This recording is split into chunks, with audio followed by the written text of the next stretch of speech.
Hey there everyone, this is Michael Dougal updating you with real estate here in the Greater Toronto Area. If you're a seller, I don't have good news for you. And if you're a buyer, I probably don't have good news for you either. But nonetheless, I'm going to be transparent and share with you the January 2025 numbers, as well as some of my insights and experience I'm finding from being on the field. I've been selling real estate almost 12 years now, and my clients get excellent service. So if you are considering buying or selling, make sure to call me. And if you're a real estate agent looking for a great brokerage, make sure to reach out to me to learn more about eXp Realty. We're going to dive into this chart over here, which actually breaks down the really important numbers, being the number of sales, active listings, months of inventory, days on market, and the average price. And one of the exciting parts of being in a new month is we get to see the numbers that were released by the Toronto Regional Real Estate Board. In this case, we're looking at January 2025, and we're coming off a very slow December, less than 4,000 sales in the Greater Toronto Area. But at the same time, we finally had less listings because a lot of these sellers actually took their properties off the market for the holiday. Combine that with the several interest rate decreases which have taken place, we all expected to see a pretty positive January. However, the stats say completely otherwise from a seller's perspective. The number of sales is actually the second lowest January we've seen in over a decade. And that's the major talking point. Looking at the number, just about 3,800. Compare that to October when the market was still considerably slow, it's about 6,700. Jason Mercer, who's TRREB's chief market analyst, mentioned the positive impact of lower mortgage rates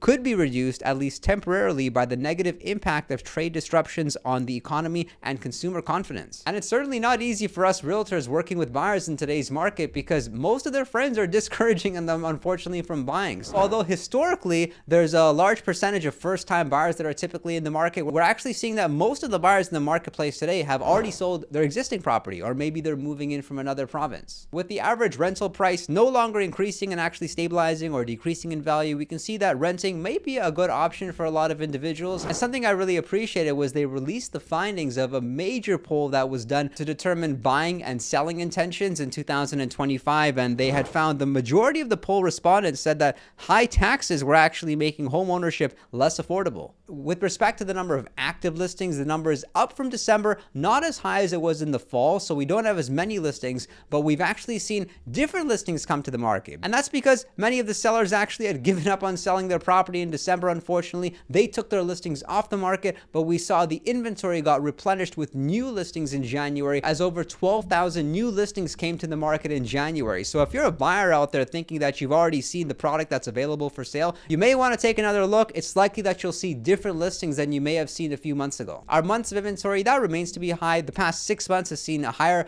MOI than we've seen in the past 12 years. And I'll remind you that a lower months of inventory represents a seller's market, whereas a higher months of inventory represents a market that's a buyer's market. In other words, a market that's more favorable for buyers. Prices are up 1% compared to where we were last year, but compared to last month, prices are actually down 2%. If we look at the different style of property between detached, semi-detached homes, townhomes, and condo apartments, detached homes have experienced the most appreciation, going up 2% over the past year. Semi-detached homes are up 0.9%, townhouses up 1.5%, and condo apartments down 1.7%. And here's how the average price has actually changed throughout the past 5 years. Going back to January 2021, the average price was below $1 million, $968,000, and that year real estate was absolutely on fire, bringing our average price up to $1.243 million. And now we can see how stable it's been throughout the past few years, which has surprised pretty much everyone, including myself. And I've shared my market predictions for 2025 in this video over here. I've always felt my market predictions were pretty accurate compared to what you hear in the news. And I don't have a crystal ball, but I can guarantee you that my clients get excellent service. So if you are considering buying or selling, or if you have any questions, I'd absolutely love to hear from you. I'm not as busy as people think. Make sure to reach out to me. My number is 416-671-5218. And if you're a real estate agent looking to grow your business, you deserve the best training, you deserve the best resources, commission split,